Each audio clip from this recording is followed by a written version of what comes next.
Hi, this is your host, Isa Nakazawa, reporting with Voices of the Community and BAVC Media here at our studio in Soma. We are talking to arts and culture leaders as part of the Arts for a Better Bay Area's State of the Arts Summit. And our guest today brings a breadth of knowledge and experience as a longtime activist here in the city, working with children's art programs in Hunters Point, a legislative aide working on policy, supervisor of San Francisco's 5th District, and the current director of the City of San Francisco's Grants for the Arts, Vallie Brown. Thank you so much for joining us in the studio today. Thank you, Isa. I'm really excited to be here. Me too. It's really an honor. And I know that's an abbreviated biography for all that you've done. So thank you so much. And we just wanted to start with what is Grants for the Arts? If you can tell us a little bit about who funds it and then who do you fund? Yes. So Grants for the Arts is a city department, and we fund arts organizations, parades and festivals. We also fund granting and re-granting, as we say, where, organizations that like to grant out to artists doing things, we also give them money. And what's really different about Grants for the Arts, we're not programmatic. We do not fund programs. We give you general operating support. Wow. We need that. Exactly.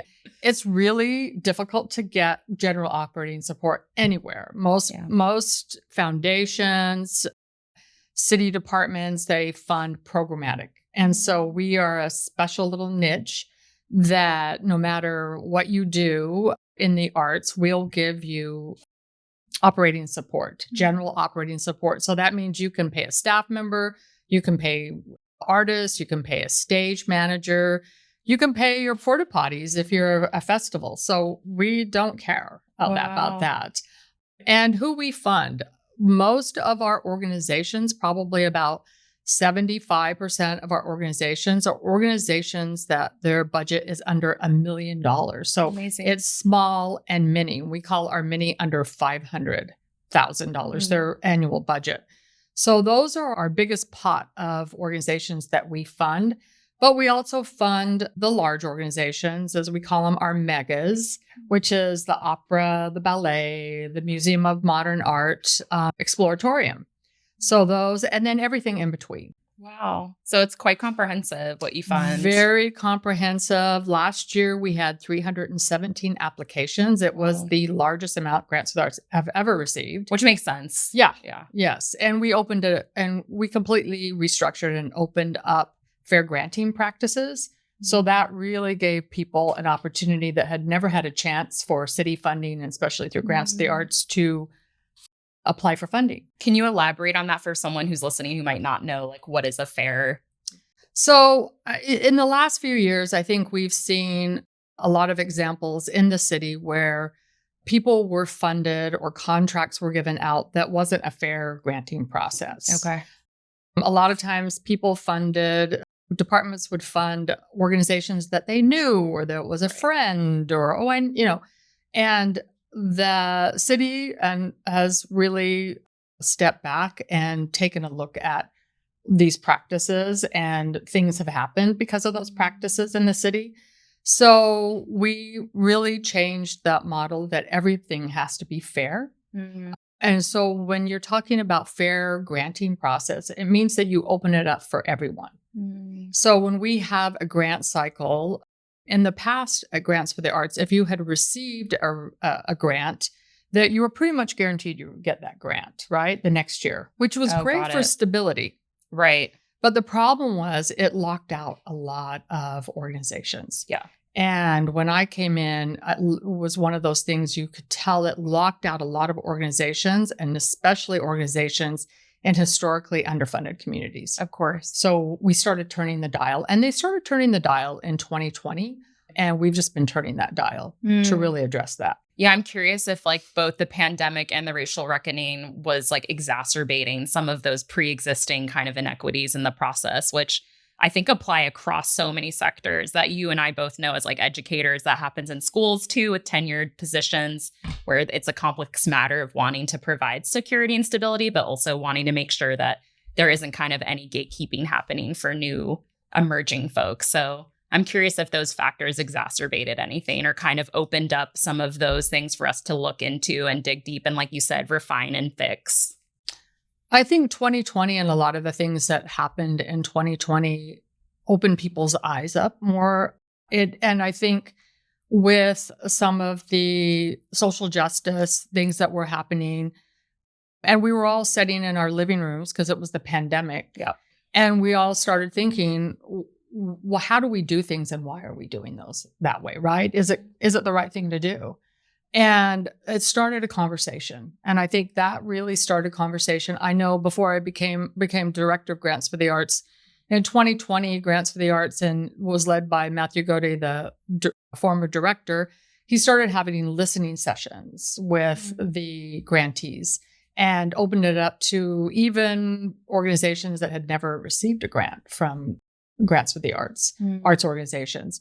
And what they found was that a lot of organizations, especially in historically underfunded communities, felt like they were shut out. That if they did get a grant, it was very small. It never was increased, but they had a hard time getting one. Right. And there is only a certain amount of funding. And so I understand that. But after that, in the next granting cycle, when I came in, but the application had already come back from all of the grantees applicants when I came in.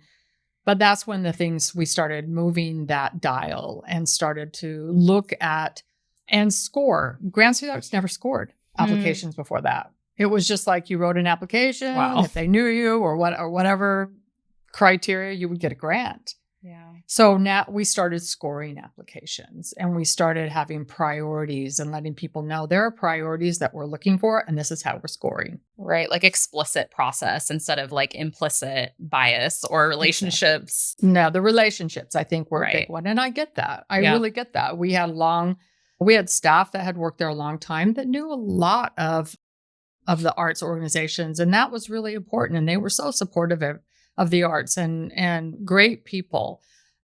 But, we had to come in and restructure the department.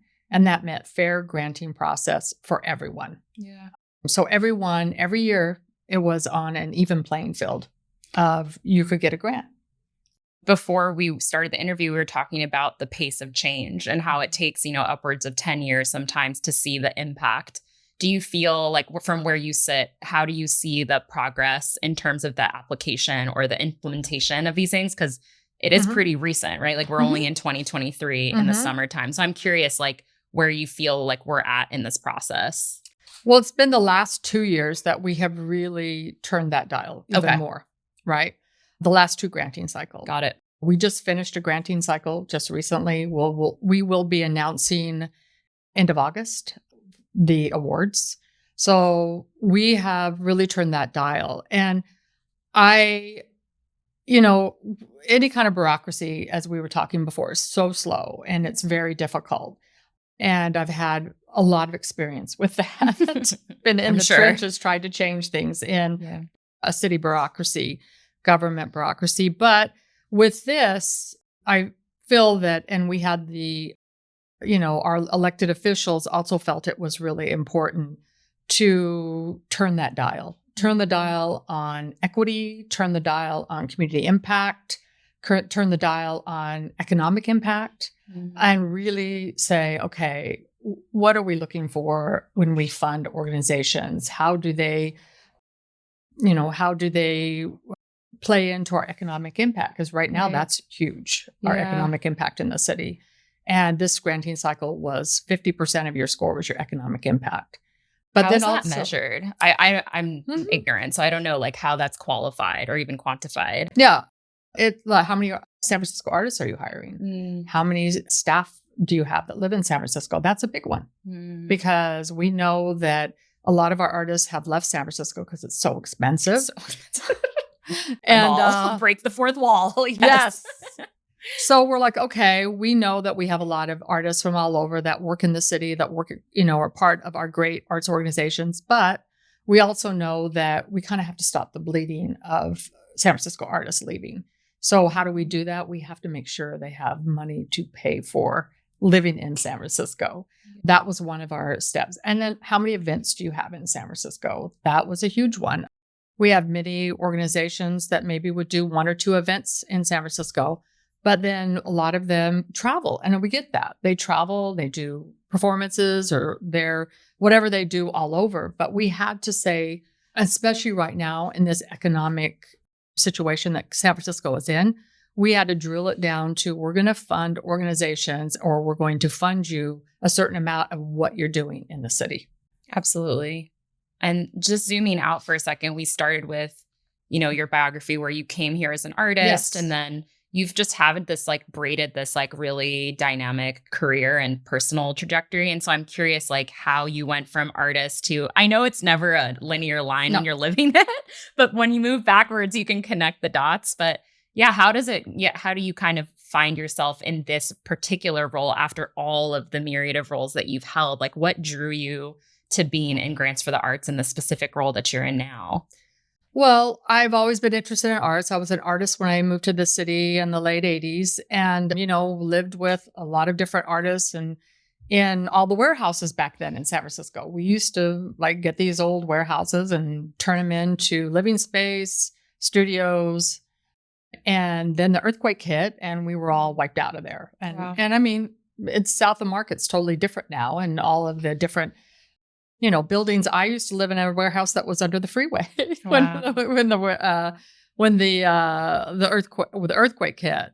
So it's one of those things that I went from them, and then it went from there. And if you're an artist, this, you have a lot of gigs to support yourself, right? Yeah. So I worked in a bookstore at night. I worked in all these different things, and I started to get into nonprofits, working in nonprofits, because that seems also to be an area that a lot of artists go to, because it's a little more, I mean, you don't normally get benefits. You don't get a 401k. You don't get any of those perks. But a lot of times you get the empathy and the flexibility to do your work. Right. So I started doing that. And then that's why I said I started a arts program at the Hunters Point Boys and Girls Club in Hunters Point. And then that's kind of, I got swept up in activism in Hunters Point and all of the different health issues, all the other things, economic issues, the violence, everything that it just didn't make sense. And so I started turning that way. And then, as I said, working, I had a supervisor that said, yes, you're a great activist, but why don't you come inside and see what it's like and see how it works? So I did. I took him up on the offer. I became a legislative aide. I went through all that. Then in 2008, the downturn hit. Had to experience the city not having enough money to support children's programs, to give seniors food. It was horrible. I would go home a lot of times and feel just miserable. Right. But that was the situation. But anyway, I stayed and thought, okay, I'm going to fight inside to do what I need to do. And then, things rolled out, did different things, became a supervisor. And then I knew I wanted to go back and be in the arts. And so that's kind of how I came to this position. Do you feel like that history or that origin story informs the way that you interact with artists right now, who I'm sure, we're all a little bit disgruntled because in a lot of ways, it feels like we're fighting for our lives or fighting for the ability to stay here and practice. And so does that give you a sensitivity when you're, interfacing with grantees? I think so. I really have always been a big believer, and I did go and work in the city looking at private public housing, and we were looking at artist housing. I'm still very interested in artist housing. I think that the thing with artist housing in this city, because I've been in there, you also need a studio. Because you can have a little, groovy little loft, but if it's 500 feet loft, where do you work? I mean, some people can work in that, but you need a studio. And I was a welder at the time when I came in. I did metal work, and there was very few places. And I used to there was a City College had their welding school on 4th and Harrison. So I used to go in and just take classes so I could use their studios. Right. Use their welding machines, use their space. There just isn't anything like that as much anymore. So we really have to think clearly when we think about artist housing. It just doesn't mean a place to live. It also means work. So for me, when I talk to artists and arts organizations about their work, about their funding, I'm very sensitive to it. But I also know that there's a lot of it, there's just so much we can do. I've in 2008, when we went through the downturn, one of the things I realized is that you cannot just rely on city funding or government funding, because when you hit a downturn or this epidemic that everything shut down and we were funded by hotel tax and we didn't have the money, we were completely pretty much dried up, that you need to have other funding. You need to diversify your funding. So I'm really, that's one of the messages I want to put out there, is try to diversify your funding, because who would have thunk about this pandemic that we would have been in that situation? Right. And we're still millions of dollars short. During 2021, the fiscal year, our mayor, who we have a mayor that's very arts oriented, because that's what she did for 10 years, is ran an art cultural center. So she put in money to pretty much not completely fund grants for the arts, but did a huge chunk of $14 million. And the Board of Supervisors, thank goodness, agreed to let that go through. You have to remember, this was general operating funds, which means it could have been money that went to the homeless, that went to children, that went to seniors. And she took that money and said, no, she really believed that arts and culture is really important in this city, and we have to support that. So she took that money in 21 and said, we're going to give grants for the arts money. But it wasn't as much money as we normally had. So it was hard. It was a difficult 2 years. It's something I've been sitting with a lot, because we missed you at the State of the Arts Summit, but I was interviewing a lot of arts and culture leaders of the city. And as even myself, I come from like more of a political organizing background. And then I went into the arts because I felt like it's like the bread and roses framework of wanting dignified conditions for all, but understanding that art is also this really key piece to our soul, and that they're more braided and like symbiotic than separate.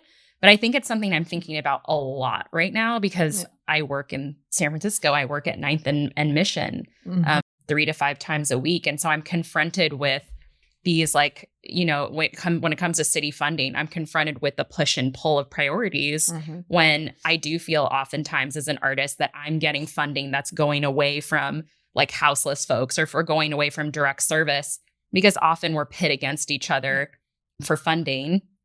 And there's no like necessarily like point to blame there, but I think it becomes complicated as an artist, where you feel complicit as part of almost like a revitalization effort that doesn't actually sustain the folks on the street who are growing day to day in numbers and could easily be us. You know, we're a paycheck.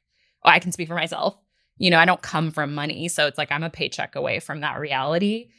And so, yeah, I think about the ways in which the conversations at the summit were reassuring in a way that we're now having to confront the intersection between arts and economic recovery or economics. And it's not an intersection. They're like, like this, but can you speak to that a little bit? Like, how does that even sit within you, even not speaking for grants for the arts? Like, how do you find the politics there? Well, and I agree. It's very, you know, when you're thinking of arts and, you know, programs and what they do, a lot of times you don't think of the economic part of it, especially unless you're like selling tickets and you got to like, you know, let's get the full house here.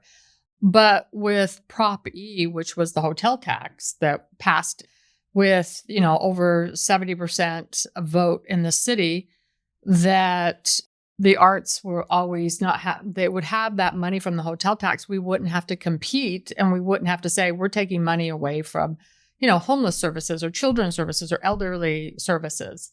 We wouldn't have to do that anymore. So it takes a little bit of that guilt away from us, right? But no one, like I said, no one knew this pandemic was coming through and that our hotel tax would just be like bottomed out. Wow. So but the city leaders really believed, and there was a report that was done, that arts and culture is really the economic way back for any city, not only San Francisco, but any city. And I think for me, I live in the city and I've stayed in the city, and, you know, sometimes it's been difficult, but I've stayed in the city because I love being able to get up and walk and, you know, to a freaky festival that's going on that the city supports, or, you know, you can go to a large like carnival or pride, Or you can go to these little organizations that are doing amazing work also.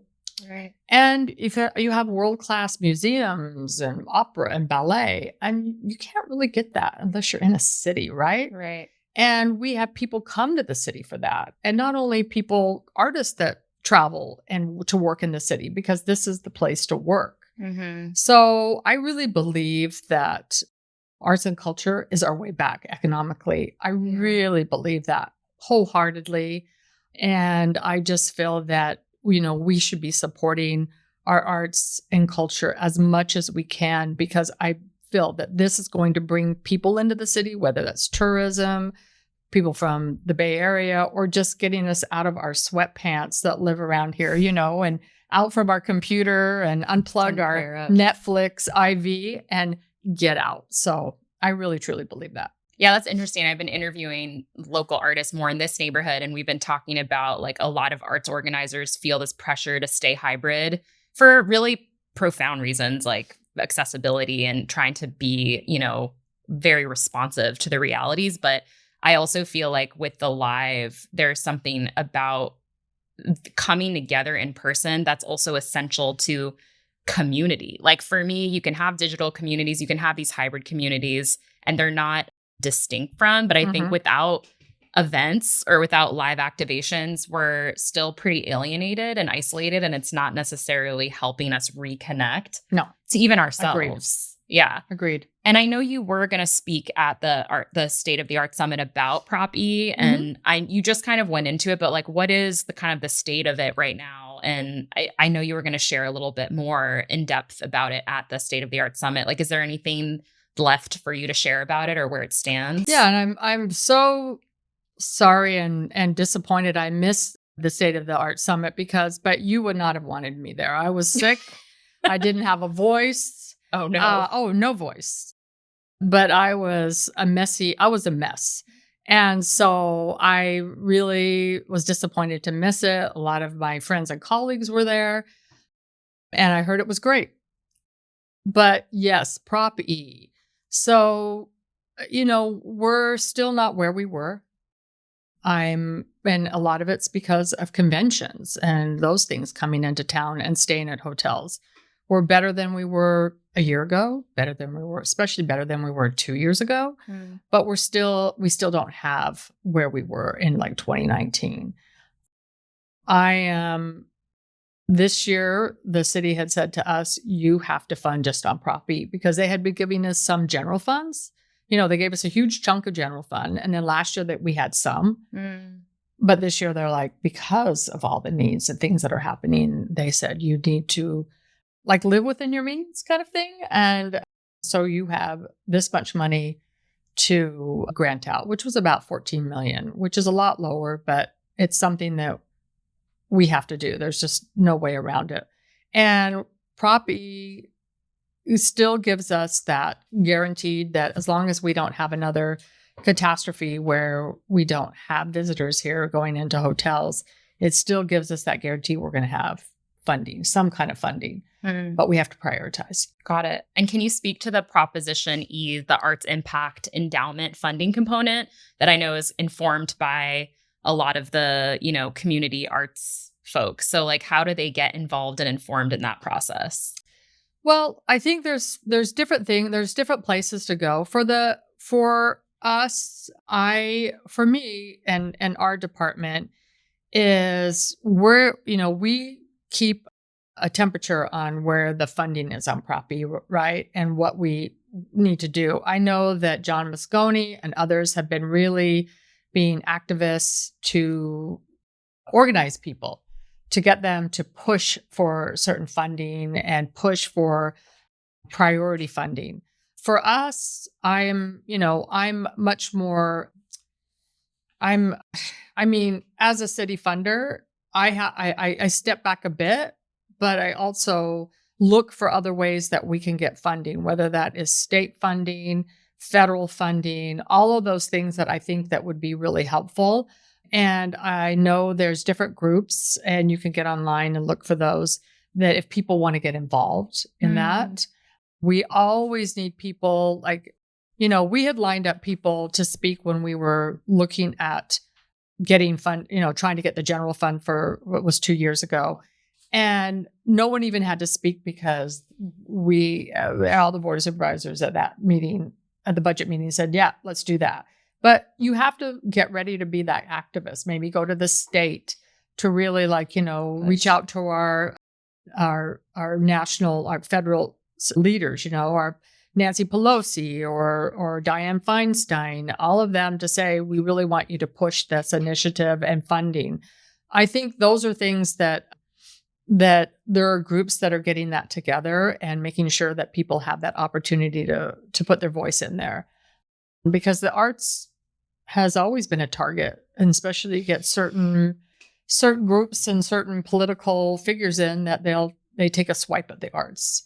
Right. That thinks we're, anybody that's involved in the arts are, not the kind of people they want to vote. That's why it's so important that we do get involved. Exactly. And sometimes it's really just about getting a sense of the process and where the information is. Because I think those things, so whether it's intentional or not, can feel like mystifying. And I think it's really important that people, get involved and we come together. And I just think right now more than ever, we're very interdependent. Like if we're not all working in some sort of coordination and strategy, like it feels like the stakes are really high right now. And so I appreciate just getting the information to people. And then one of my last questions is, I know that Grants for the Arts did receive some complaints from grantee organizations around funding cuts and communication. So I was wondering if you and your team have worked on kind of a way to, work through that or address those concerns moving forward. When it came into Grants for the Arts, it was, it was a department that had been it stayed the same for, 40 something years. And when the pandemic hit and I wasn't the director, then they did a lot of things online. I mean, you could actually, put your application in online, which normally you'd have to go in and hand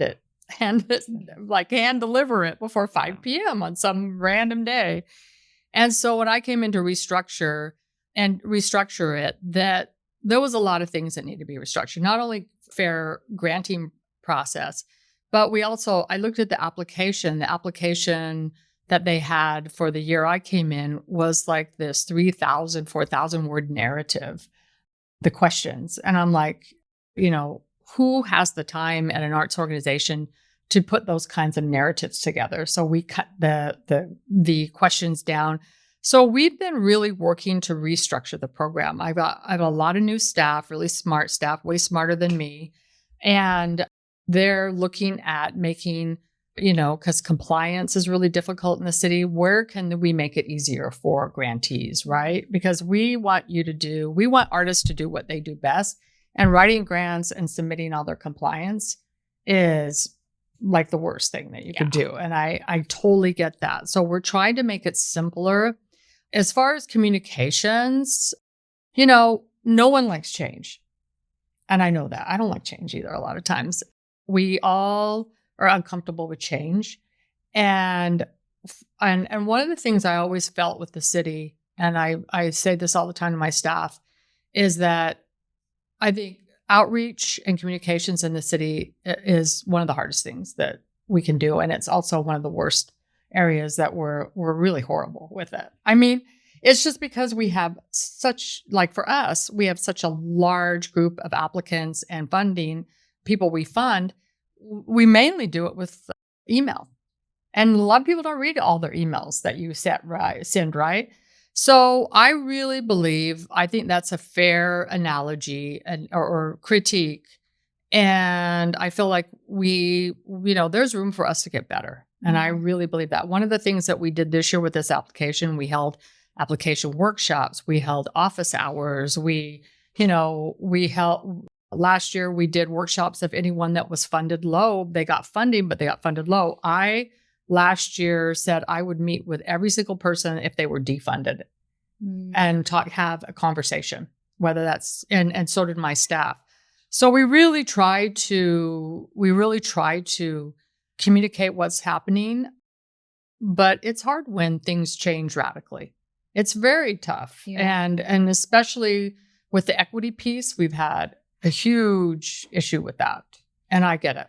Yeah, I think as a producer of programming too, I understand the ways in which like the process and the things that involve, like you just said, I mean, like the forms and just all of the things that we view as almost not equity issues are, because Mhm. then if the artist can't even fully like submit a proposal, then it's like all of the steps of being available and then creating opportunities for them to understand the application process. So I think we're all kind of in this learning process of all of the different steps that aren't encompassing an equity, because that word is definitely a buzzword right now, but I It think it is. helps when we break it down into what does that include and how can we really come to a shared definition, because oftentimes I think we use words now as like we throw them around without defining them. And I think that's often why we could get into these issues of like, that's not equity to me. Mhm. So Mhm. thanks for answering that. Cause I think it's important people hear, Yeah. And I mean, I really believe that, 2020, 2021, a lot of people, like I said, become very aware of the inequities out there. And we've had a lot of organizations that had equity statements, racial equity statements, and things like that. But then we started turning the dial saying, okay, you have your racial equity statement, you have your, now what? yeah. Now what? What are you doing? Are you reaching out to those communities? Are you trying to embrace? Are you bringing in artists that you normally wouldn't? Are you looking at audiences that normally wouldn't have come to your? Those are the things that we're looking for and we're looking at. And I know that's really difficult, but it's also a way for us to all work together. I don't think we have all the answers. I don't think everything that we do is perfect. And I love feedback, but it's also the feedback has to be like, what can we do together? Yeah. And I'm happy to hear that, because I think we all have a duty to really go way beyond the gesture, the performance of virtue signaling. And I think, yeah, I was very overwhelmed by that. And I understood that there may have been some sincerity there, but it did feel a little bit like covering up, something. And I think now we really need to go in and dig into the mission and the programs and kind of fine tune comb and ask deeper questions of ourselves and our work, not from a place of shame, but from a place of, I think, of duty. Like, if this is what we're saying that we are doing, then how? And it doesn't need to be perfect, but I think it needs to be measured, or it needs to be considered and very clear. And then my last question for you is, what does the future of grants of the arts for the arts look like for you from where you sit? Well, I would like to make it more like a stability. I'm looking at maybe having we're talking about having a 2-year grant. So and because I get that when you get a grant one year, it's really hard to plan for your next year if you may lose some money, right? So you're like, whoa. So looking at having a 2-year granting, so anyone that was accepted would be guaranteed as long as you're in compliance, with all the city hoops of fire that you have to jump through that I have no control over, that you would receive that grant next year the same. And if our budget increased, you'd get more money. If our budget decreased, you'd get a percentage lower. But we also would keep an open granting process for anyone that didn't receive money, so they could apply for the first time, or if they were defunded and they could come back. So it wouldn't be that if you have that 2-year grant, that's it. Those are the only people that are going to get it. We would have that open door still, but it would probably be a smaller pool of people, of organizations. But I really feel that it would help arts organizations if they knew that they had 2-year funding pretty much guaranteed. Absolutely. Yeah. Yeah, we've been talking about like what are the what timelines are appropriate. And so I think that sounds like a good vision. And do you feel like, I don't love the word hope, but are you feeling hopeful about the state of San Francisco in terms of like the arts being part of the pathway of how to come back to a new place? I'm a fighter. I've always have been like that fighter and an underdog kind of person that tries to fight to make things right, or what I think is right. And I think San Francisco, I love the city. It's a gorgeous city. It has, believe me, we have a lot of faults. I know that, like any city, anyone. But I really feel that this city is a survivor. And most people you talk to, and especially when you're going to all these different arts programs and performances and the things that we do, we're really special. And I really feel that we're going to get through this, and we're going to get through this stronger. I mean, we always change. San Francisco's always been a boom and bust from the beginning. Yeah. And personally, I kind of feel that this gives us a chance to really change the narrative and the dynamics of San Francisco that could be really interesting and hopefully better for artists. Absolutely. That's why I caught myself in it's never about going back. It's about like transformation and different stages of that transformation, which I do think is the history of San Francisco. It is. It is. And I think that anyone that loves San Francisco understands that. I mean, I have, most of the people that I know that are artists that are able to live here. They were the people who said, I'm leaving San Francisco. I'm never coming back. You know what I mean? Yeah. Like I could work from anywhere. No, they're really dedicated to San Francisco and the arts community. And they're still there, and they still want to be that, that lifeline that helps us come back. Absolutely. I think it's important to offer those counter narratives right now because there's such a dominant national story about San Francisco that I think it's critical that our voices are out there contributing and shaping that narrative. Absolutely. And, we have APEC coming to the city in November, and it's going to have leaders from all over, Asia. President Biden's going to be here. It's going to be a big deal. I mean, it's going to be, they say that we won't have that kind of concentration of visitors since the World Fair. And so I personally feel that we should have arts going on the streets everywhere. Just people come out and really show who San Francisco is, because we're going to have the media. Wow. So we're really looking at let's everyone just come out and, put on your best, comb your hair like I always have to do. Come on. Absolutely. Get out of the PJs. Get out there. Get out of athleisure. Yeah. Thank you so much for joining us today, Vallie. Thank you. It was really a pleasure. Yeah, I really appreciate it. Yes, absolutely. Thank you. Thank you so much for tuning in with our conversation with Vallie Brown. And please check out the ABBA Summit series on Channel 29 very soon, as well as the ABBA and Voices of the Community YouTube channels. And you can even listen and check it out on KSFP. That is 102.5 FM in San Francisco. Thank you so much.